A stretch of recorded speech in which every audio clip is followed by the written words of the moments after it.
Yang terhormat Bapak Yusuf Kalla, ada apa dengan dirimu? Dalam sebuah video TikTok yang saya tonton, saya dengar ada ucapan yang menggelitik saya dari Pak Yusuf Kalla yang mengatakan Kristen juga demikian. Maksudnya sama dengan Islam, bahwa membunuh orang Islam itu syahid. Bahkan kalau dia mati pun itu syahid. Pak Yusuf Kalla yang terhormat, itu bukan ajaran Kristen. Bapak dapat dari mana itu? Ajaran Kristen yang paling utama adalah kasih. Dan prinsip daripada kasih itu tidak melukai, tidak merugikan orang lain, tetapi berbuat baik bagi orang lain, sekalipun orang lain itu bahkan melakukan hal yang jahat kepada kita. Alkitab dengan jelas mengatakan, janganlah kamu membalas kejahatan dengan kejahatan. Lakukanlah apa yang baik bagi semua orang. Wah, sedapat-dapatnya firman Tuhan mengatakan, hiduplah dalam perdamaian dengan semua orang. Jadi ajaran dari mana yang mengatakan bahwa orang Kristen kalau membunuh orang Islam itu syahid? Membunuh itu dosa. Kita tidak melegitimasi pembunuhan sekalipun orang yang melakukan kejahatan terhadap kita. Kita tidak boleh membalas jahat dengan jahat. Bahkan kalau toh harus membalas kejahatan orang, kita nggak membalas dengan kejahatan, tetapi membalas dengan kebaikan. Itu ajaran Kristen, itu baru ajaran Alkitab. Pak Yusuf Kalla, Anda dapat dari mana ajaran itu? Apalagi ini Anda seorang tokoh yang dikenal banyak orang, janganlah sembarang bicara. Mungkin Bapak fasih, cerdas berbicara tentang agama Bapak. Tetapi ketika berbicara tentang Kristen, tentu Bapak bukan orangnya. Dan terbukti dari ucapan Bapak mengatakan seperti yang viral itu salah total. Jadi tolong diralat demi kebaikan Bapak sendiri. Oke, kiranya Tuhan memberkati Pak Yusuf Kalla, berkati Indonesia. Jadikan alasan konflik kayak di Poso, Ambon. Karena kedua-duanya Islam dan Kristen berpendapat mati atau menewaskan orang, mati atau mematikan itu syahid. Semua pihak. Kristen juga berpikir begitu.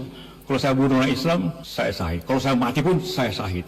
Akhirnya susah berhenti kalau konfliknya orang membawanya ke agama. Shalom, teman-teman, jangan di skip. Saya membuat satu pernyataan seperti ini. Yusuf Kalla itu adalah seorang provokator yang merusak tatanan bangsa Indonesia kita. Wow. Dia merusak persaudaraan Islam dan Kristen. Dia berkata bahwa orang Kristen atau ajaran Kristen dan ajaran Islam punya pemikiran yang sama, yaitu jihad, boleh membunuh, boleh mematikan, boleh membinasakan manusia. Ini adalah bentuk penistaan agama, telah melukai hati umat Kristen. Padahal dalam ajaran Kristen tidak ada ajaran yang seperti itu. Dalam ajaran Kristen mengajarkan tentang kasih, mengasihi musuh, mengasihi sesama manusia seperti diri sendiri. Itulah yang diajarkan oleh Yesus Kristus. Ini adalah bentuk penistaan agama. Apakah pemerintah diam terhadap apa yang disampaikan oleh Yusuf Kalla? Oleh karena itu, sebarkan sebanyak-banyaknya video ini, bersuara dengan lantang untuk kebenaran. Jangan sampai kita dipecah belahkan oleh ajaran-ajaran yang merusak tentang iman kita masing-masing. Oleh karena itu, harapan saya bagi pemerintah agar segera memproses Yusuf Kalla terhadap pernyataan demikian. Saya sangat setuju apabila si tuan provokator ini dipolisikan. Karena di ajaran kekristenan tidak pernah diajarkan untuk menghabisi nyawa orang. Yesus Kristus tidak pernah mengajari itu. Jadi oleh sebab itu, segera kan buat LP dan laporkan si tuan provokator ini. Shalom, teman-teman, jangan di skip. Saya membuat satu pernyataan seperti ini. Yusuf Kalla itu adalah seorang provokator yang merusak tatanan bangsa Indonesia kita. Wow. Dia merusak persaudaraan Islam dan Kristen. Dia berkata bahwa orang Kristen atau ajaran Kristen dan ajaran Islam punya pemikiran yang sama, yaitu jihad. Boleh membunuh, boleh mematikan, boleh membinasakan manusia. Ini adalah bentuk penistaan agama, telah melukai hati umat Kristen. Padahal dalam ajaran Kristen tidak ada ajaran yang seperti itu. Dalam ajaran Kristen mengajarkan tentang kasih, mengasihi musuh, mengasihi sesama manusia seperti diri sendiri. Itulah yang diajarkan oleh Yesus Kristus. Ini adalah bentuk penistaan agama. Apakah pemerintah diam terhadap apa yang disampaikan oleh Yusuf Kala? Oleh karena itu, sebarkan sebanyak-banyaknya video ini, bersuara dengan lantang untuk kebenaran. Jangan sampai kita dipecah belahkan oleh ajaran-ajaran yang merusak tentang iman kita masing-masing. Oleh karena itu, harapan saya bagi pemerintah agar segera memproses Yusuf Kala terhadap pernyataan Sahid, Pak, ya, yang ada hanyalah kasih, yang ada mengajarkan untuk mengasihi, yang mengajarkan untuk berdoa bagi orang menganiaya. Itu yang ada, bukan mengajarkan untuk membumbun orang lain untuk mempertahankan agamanya. Tidak ada itu, Bapak. Bapak dapat info dari mana? Jangan disama-samain dong agama Kristen dengan agama Bapak. Kok makin lama makin aneh. Menurut kalian, apakah benar Pak JK ini berkata seperti yang di video itu? Kalau benar, ini sangat berbahaya ya kan? Karena ajaran Kristen tidak seperti itu. Kristen pengikut Kristus. Ajaran yang diikuti pun ajaran Yesus Kristus. Contohnya seperti yang Yesus ajarkan, kasihilah musuhmu dan berdoalah bagi mereka yang menganiaya kamu. Yesus juga mengajarkan seperti ini. Jangankan membunuh. Jika seseorang membenci orang lain atau membenci saudaranya, maka seseorang itu sudah layak dihukum. Bahkan seorang Paulus ya Pak JK, yang mana Paulus ini sering difitnah Donditan, Zuma dan kawan-kawan, Paulus tidak pernah mengajarkan mati syahid seperti itu. Luar biasa Bapak Yusuf Kala. Beliau punya kemampuan untuk mengarang bebas. Di mana beliau menyampaikan bahwa Islam dan Kristen itu, agama Islam dan Kristen itu ajarannya sama. Beda, Pak. Nggak sama, beda. Karena di dalam Kristen itu, Protestan maupun Katolik, Tuhan Yesus mengajarkan kami untuk tidak boleh membunuh. Baik itu atas nama agama, tidak boleh.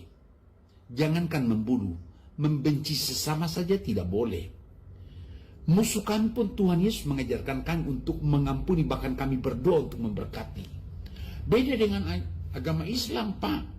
Masa baju Bapak kasih untuk kami orang Kristen? Itu bukan baju kami, Pak. Ya, dan saya percaya bahwa Bapak pada waktu sekolah itu pasti dapat nilai 100 khusus untuk mata pelajaran mengarang bebas. Menurut pemirsa, bagaimana pendapatmu tentang karangan bebas? Ini makin tua makin ngaur, ya. Bukan agamanya diurusi. Mana ada istilah Kristen itu masih mati syahid. Asal ngomong aja Bapak ini. Di dalam Kristen itu ada tertulis saling mengasihi, ya. Makanya ada di dalam Kristen itu, jika pipi kananmu ditampar, kasihlah pipi kirimu. Yang artinya itu bukan soal tampar menampar. Ya Pak ya, biar paham Bapak itu. Bukan soal tampar menampar. Tetapi kalau ada menyakitimu, ya, jangan kau balas. Ya, biarkan aja. Itu maksudnya. Apalagi yang namanya mati syahid. Mana ada di istilah di dalam Kristen itu mati syahid, ya. Yang ada di dalam Kristen itu tetap saling mengasihi, tidak boleh membenci. Itu ada di dalam agama Kristen. Kau bilang pula sama Kristen sama Muslim. Mana ada sama itu, Pak? Enggak pernah ada pertemuannya itu. Kalau kami Kristen ini, kalaupun ada dari agama kami ataupun dari orang Kristen membunuh ataupun membenci, itu bukan bagian dari kitab kami. Itu bukan bagian dari ajaran Yesus kami, Tuhan kami. Tuhan kami mengajarkan saling mengasihi, tidak boleh membunuh, tidak boleh memikna, tidak boleh mencuri, tidak boleh membenci.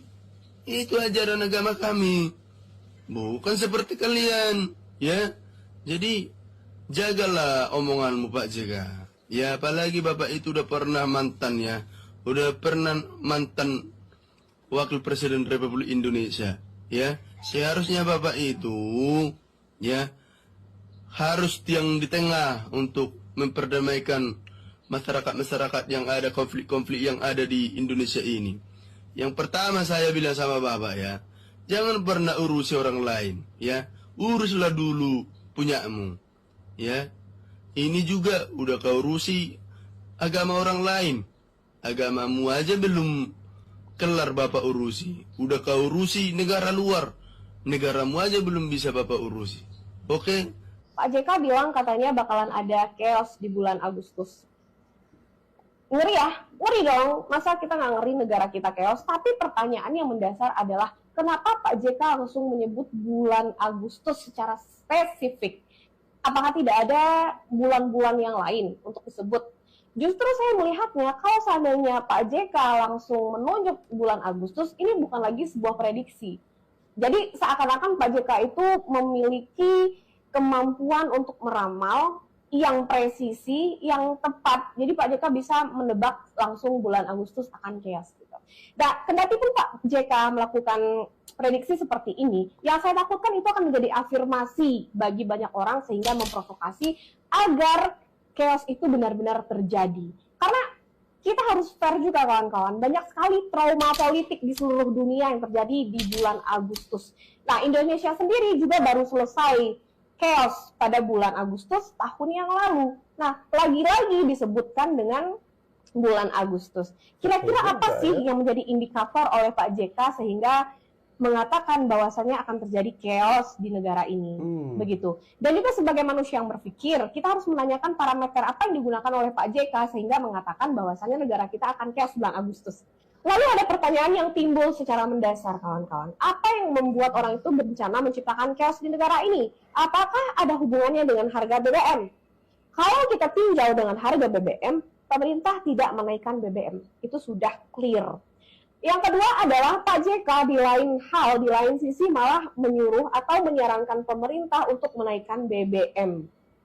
Nah, jadi yang membuat ini akan chaos apa? Mereka chaos apakah karena BBM tidak naik, atau mereka chaos karena harga BBM naik, yang jelas-jelas sudah tidak ada kenaikan. Bagaimana menurut? Saya ingat persis di bulan Agustus itu terjadi demo besar-besaran tahun lalu ya, tahun 2025. Gedung-gedung atau kantor-kantor DPR itu hampir serempak dibakar di seluruh Indonesia. Berbagai fasilitas umum terutama di daerah Jabodetabek itu juga dibakar oleh massa. Dan saya ingat persis karena waktu itu saya mereaksi suara-suara dari Mbak Salsa Erwina, salah satu aktivis yang mendukung kegiatan demo tersebut. Dan kini muncul Pak Yusuf Kalla, ia memprediksi di bulan Agustus. Nah, ini tentunya menimbulkan kekhawatiran karena negara Nepal itu kan chaos di bulan Agustus. Nah, ini kenapa nih? Kok disebutkan bulan Agustus? Apakah ada rencana terselubung atau gimana? Pak JK, harusnya Indonesia naikkan harga BBM. Dipertimbangkan untuk mengurangi defisit, mengurangi utang dengan cara mengurangi subsidi. Karena mengurangi subsidi berarti menaikkan harga. Belakangan ini muncul pandangan bahwa harga BBM sebaiknya dan harusnya mengikuti pasar dan nggak perlu ditahan oleh pemerintah Prabowo Gibran. Salah satunya datang dari Yusuf Kalla, mantan wapres kita. Sekilas terdengar logis, tapi apakah benar sesederhana itu? Mari kita bahas. Pertama, dampak ke masyarakat. Kalau BBM naik, efeknya langsung terasa. Harga transportasi naik, biaya distribusi naik, harga kebutuhan pokok juga ikut naik. Ini bukan teori, Pak. Ini efek berantai dan ujungnya daya beli masyarakat jadi turun. Kedua, dampak ke pemerintah. Kalau BBM ditahan, memang benar beban pindah ke negara. Subsidi naik, APBN tertekan, defisit harus dijaga. Tapi di sini negara hadir, bukan membiarkan rakyat menanggung sendiri gejolak global ini. Gitu, Pak. Ketiga, pemerintah Pemerintah nggak tinggal diam, Pak. Yang dilakukan adalah refocusing anggaran, efisiensi belanja, dan mengalihkan pengeluaran yang kurang prioritas dan kurang produktif untuk menjaga stabilitas harga energi. Artinya apa? Negara, pemerintah Prabowo Gibran memilih menanggung beban dulu agar masyarakat nggak langsung terpukul. Bayangin kalau mereka terpukul, betapa sakitnya, Pak. Sakit, Pak. Keempat, ini yang paling penting, Pak. Negara lain banyak yang nggak mampu menahan harga BBM. Indonesia mencoba bertahan demi apa? Demi cinta. Cinta pada negara dan cinta pada rakyatnya, Pak. Tapi yang terjadi justru ada yang mendorong agar harga dinaikkan. Padahal jelas, kalau naik, rakyat kena. Kalau ditahan, negara yang menanggung. Jadi pertanyaannya, kita ini mau melindungi masyarakat dan rakyat atau justru mempercepat tekanan ekonomi? Karena menjaga harga BBM bukan berarti tanpa resiko. Tapi itu adalah pilihan kebijakan untuk menahan guncangan agar nggak langsung menghantam rakyat. Coba, kurang cinta apa coba presiden kita ini ke rakyatnya? Gimana menurut kalian? Jangan lupa follow. Yusuf Kala sepertinya adalah definisi dari kuasa itu candu. Jika merasa terganggu, maka akan mengganggu. Tidak seperti para mantan lainnya, utamanya mantan-mantan wakil presiden, seperti halnya Yusuf Kala, yang mana di tengah kondisi geopolitik yang semakin memanas, harga minyak dunia meningkat yang pasti akan berdampak pada seluruh sektor. Dan publik resah, karena memang kita sedang dihadapkan dengan kondisi global yang tidak pasti. Kemunculan Yusuf Kala justru menyebarkan keresahan dan ketakutan. Oleh karena itu, kemunculan Yusuf Kala menimbulkan pertanyaan besar. Ada apa? Tentu publik mengikuti dan menyadari bahwa sejak kemunculannya pertama kali setelah terjadinya perang Iran versus Amerika Israel, pernyataan-pernyataan, agenda-agenda seorang Yusuf Kala kemudian diberitakan, disebarkan begitu masif, yang kemudian tidak sedikit pihak melakukan tafsiran-tafsiran liar, bahkan berdampak pada terproduksinya disinformasi tentang pernyataan dan agenda seorang Yusuf Kala yang tujuannya untuk menghancurkan kepercayaan publik pada kepemimpinan dan diplomasi seorang Prabowo Subianto. Nah, apakah semua ini terjadi secara alami atau bahkan kebetulan? Menurut keyakinan saya, tentu tidak, teman-teman. Seorang Yusuf Kala punya kemampuan dan kekuatan untuk membentuk opini publik, punya kemampuan dan kekuatan untuk mengerahkan jejaringnya untuk mengganggu karena dia terganggu. Dan keyakinan ini semakin menguat ketika dalam wawancaranya dengan Tempo, Yusuf Kala secara terang-terangan menyampaikan bahwa Indonesia sudah dalam kondisi krisis. Dan keyakinan ini semakin menguat lagi ketika Yusuf Kala melalui Said Didu memberikan peringatan atau bahasa lainnya memberikan prediksi bahwa pada Juli-Agustus 2026 Indonesia akan mengalami chaos. Ini adalah pernyataan yang sangat tidak berdasar dan provokatif dari seorang mantan presiden yang harusnya tampil sebagai negarawan sejati, malah justru tampil sebagai seseorang yang menakut-nakuti.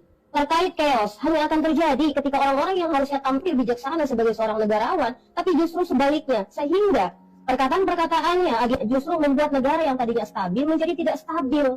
Maka saya meyakini teman-teman bahwa apa yang dilakukan oleh Yusuf Kala saat ini dan diperkuat oleh pihak-pihak lainnya adalah agenda untuk membunuh karakter dan mendegradasi nilai-nilai kebijakan Presiden Prabowo Subianto. Baru aja 24 jam buka TikTok, udah ada aja berita yang bikin, hah? ini yang pertama nih, Akiki Twir yang ngebacot. Yang kedua ini nih, Akiki Twir lagi. Saya tuh herannya begini ya, kenapa sih Aki-aki Twir yang udah lanjut usia, yang umurnya udah diintai-intai malaikat maut ini, akhir-akhir ini kok banyak tingkah gitu? Bukannya muhasabah diri karena umur udah di ujung tanduk, malah menjadi-jadi tua-tua keladi. Orang nggak mau BBM naik, dia mau malah BBM naik. Itu gimana? Isi pikirannya udah pikun kali ya. Apalagi ini nih, ya ampun ya Robbi ya ilahi, masih aja memakzulkan Prabowo Gibran.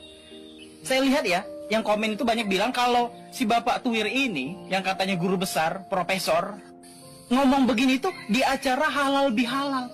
Kalau acara halal bihalal, setahu saya, yaitu ya maaf-maafan ya, salam-salaman, berjabatan tangan, berpelukan, mengungkapkan segala kesalahan. Ini malah ngebahas Prabowo, mau memakzulkan Prabowo, mau menurunkan Prabowo.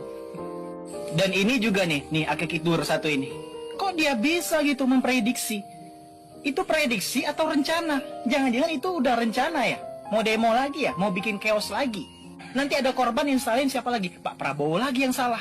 Udahlah ya, tobat ingat mati. Bukan malah menjadi manusia yang ingkar, manusia yang mungkar, dan manusia yang melakukan makar.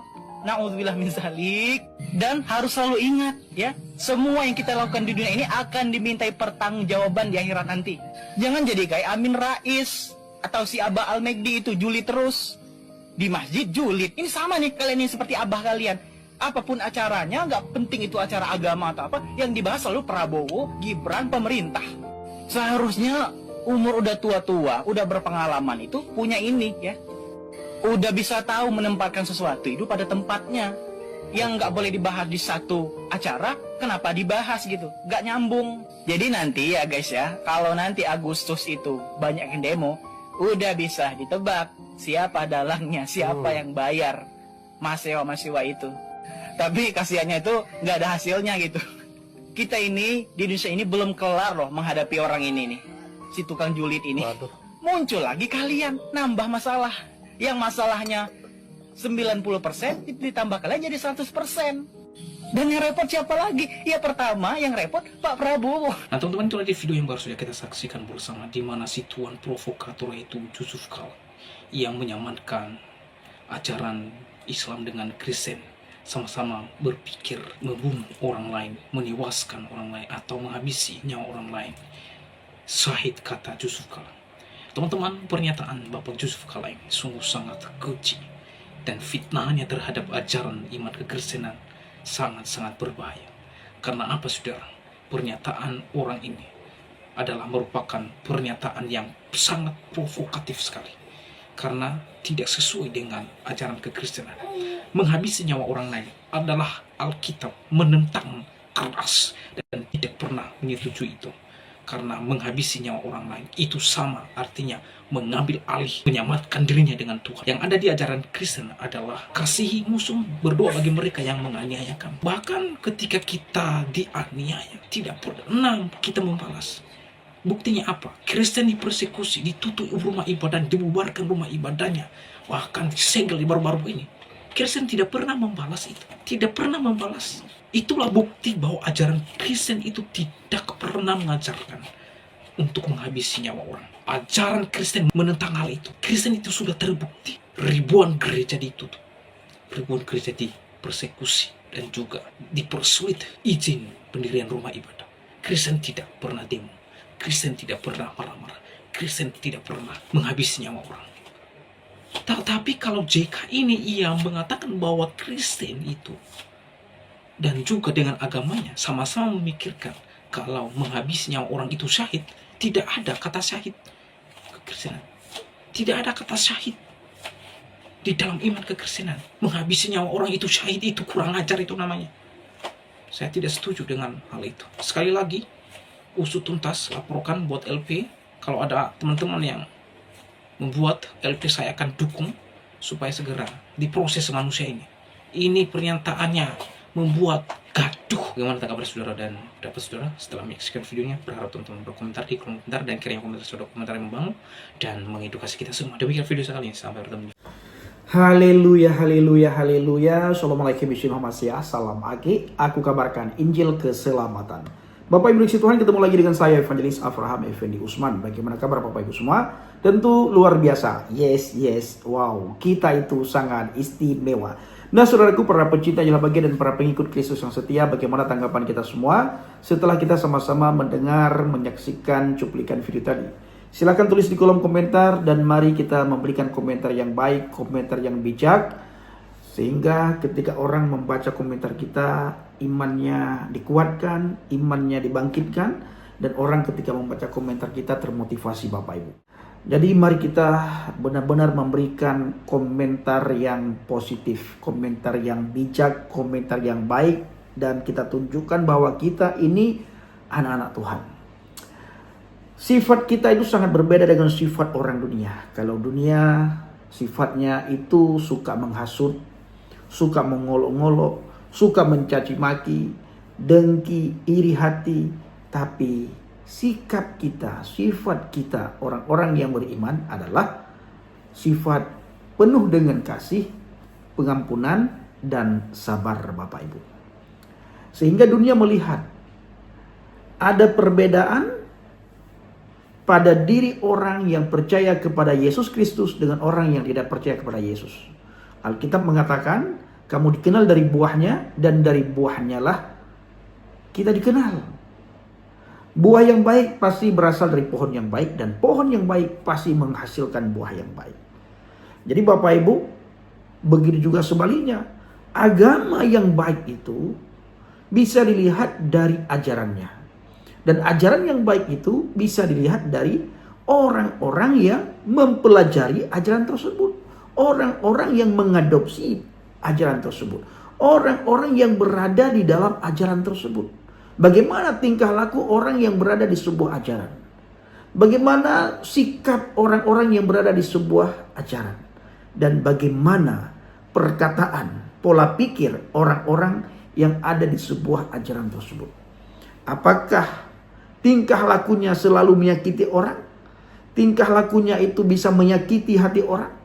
Tingkah lakunya itu selalu buat onar Bapak Ibu? Atau kebalikan daripada itu semua? Oleh karena itu saudara dikasihi Tuhan, para pencinta Jehovah-Baget dan para pengikut Kristus yang setia, sharekan video ini dan bagikan video ini agar orang-orang melihat apa yang sedang terjadi di bangsa dan negara kita dari zaman Bahlul sampai tahun 2026 ini. Jadi kita tidak perlu lapor-lapor kepada pihak yang berwajib. Habis waktu, habis tenaga, habis segala-galanya. Cukup kita viralkan di media sosial Bapak Ibu. Seperti beberapa waktu yang lalu mengenai penyegelan tentang rumah ibadah. Karena kita bersuara, kita viralkan, kita hebohkan, dan kita buat geger Bapak Ibu. Sehingga segel rumah doa beberapa hari yang lalu yang terjadi di Tangerang sudah dibuka lagi segelnya saudaraku. Sehingga sudah diizinkan kembali sudah diizinkan kembali orang berdoa di situ, orang beribadah di situ saudaraku. Karena segelnya sudah dibuka. Jadi tugas kita ketika ada hal-hal seperti itu cukup kita viralkan. Jangan lapor ke pihak yang berwajib. Jangan lapor ke hukum. Cukup kita viralkan. Oke, saudara dikasihi Tuhan, para pencinta Jehovah-Baget, firman Tuhan mengajarkan kita, kasihilah musuhmu, doakan mereka yang menghina kamu. Terima kasih. Assalamualaikum warahmatullahi wabarakatuh. Salam Aki. Aku kabarkan Injil keselamatan. Bapak Yahweh Bishop Adonai Yeshua HaMashiach, Ruach Kudus memberkati kita semua. Haleluya. Amin. Salam murtadin. Terima kasih.